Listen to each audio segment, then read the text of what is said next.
Hey folks, how's it going? Jackson here. So one of the awesome drops you will get from defeating Argus is actually this component here. It's the Pantheon's Blessing.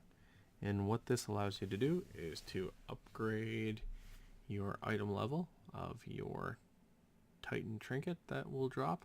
And it will drop, it's just a matter of time. From 940 where it starts off at up to 1,000. So we're going to review today what the whole background is on these Pantheon trinkets, because there's no guarantees with any kind of random number generation, but we'll review the rules as they stand today in the second week of Taurus. So overall, the Pantheon's Blessing is used to upgrade the Pantheon trinkets. We mentioned that these trinkets drop solely from Argus the Endmaker, who's the final boss in the Taurus Burning Throne raid, which is the final raid in the Legion expansion. It's been a lot of fun. I was actually hoping this raid was going to be a little bit more challenging, and we're going to see it closer to Tomb of Sargeras. You're going to hear of 5 different Pantheon trinkets. We will just touch on each of them very quickly, as well as one legendary one, which is Aman'Thul's Vision. So Aman'Thul's Vision drops at an eye level of 1,000 right away, so you don't necessarily need Pantheon's Blessing for it. It will drop for any spec anywhere, and it gets pretty awesome. It's got a couple components in it. Your spells and abilities have a chance to grant you 2200 speed, avoidance, and leech for 12 seconds. And it's just stacked with like at least 1400 crit, haste, versatility, and mastery in addition to those things. So it can be a lot of fun. There's a couple different procs that make it fire out. Next, there's Eonar's Compassion. Each Titan provides a pretty fun and specific win. So Eonar's Compassion, obviously for all the healing specs that are out there, that'll drop first at a 940 eye level. That's where you require this Pantheon's Blessing to upgrade it. So at a minimum, if you're looking at 60 eye levels, you're looking at 12 weeks of grind in here, even if you're just getting one. So secondly, there's Aggramar's Conviction. That's for all the tank specs that are out there. You're going to see some pretty fun components there. It's got a chance to increase your versatility by almost 4,400. It's pretty awesome. And then it can rock or proc Aggramar's Fortitude. So when empowered by the Pantheon, your max health is increased by, it's this incredible 1.6 million at least. That's what it's sitting at as a 940. Golganneth Vitality. So pretty straightforward. It's for those agility DPS specs that are out there. With Demon Hunters, we definitely picked up a few more. And you're going to see almost 3,000 agility that gets added to your primary spec. And then your damaging abilities have a chance to create a Ravaging Storm at your target's location, inflicting nature damage split among all enemies within 6 yards. So it's an AoE buff. And then additionally, there's a chance to rock Golganneth's Thunderous Wrath.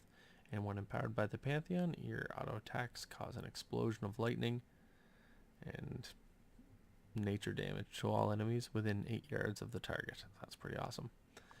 Next up is the strength DPS specs that you're going to be talking about. Khaz'goroth's Courage.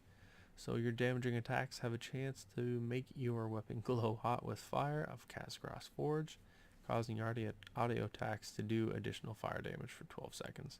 When empowered by the Pantheon, your critical strike, haste, mastery, and versatility is increased by 4,200 for 15 seconds. And that's giving you a buff to your primary stat, which is strength, by 3,000 as well. It gets pretty fun after that. And then finally, not least whatsoever, for our fun ranged supercritical caster DPS specs, you've got Norgannon's Prowess. So your damaging spells have a chance to increase your intellect by, they're calling for 11,000 for 12 seconds. On top of that, you're getting 1,300 additional mastery. So when empowered by the Pantheon, you have a chance to release Norgannon's Command. and that's going to happen for 15 seconds. Damaging spells expand, a chance to charge to inflict an additional 1.6 million damage to the target from our random school of magic. So it's going to pump out pretty high powered. So finally, let's review it again. 5 epic Pantheon Trinkets. They're going to come out at 940. 1 legendary Aman'Thul's Vision. That's going to come out at I love 1000. The 6 trinkets total only drop from Argus. You're going to require this Pantheon's Blessing. It is not guaranteed. It is soulbound. It's on an RNG in terms of drop right now. I'm hopeful that we're going to see it pretty frequent.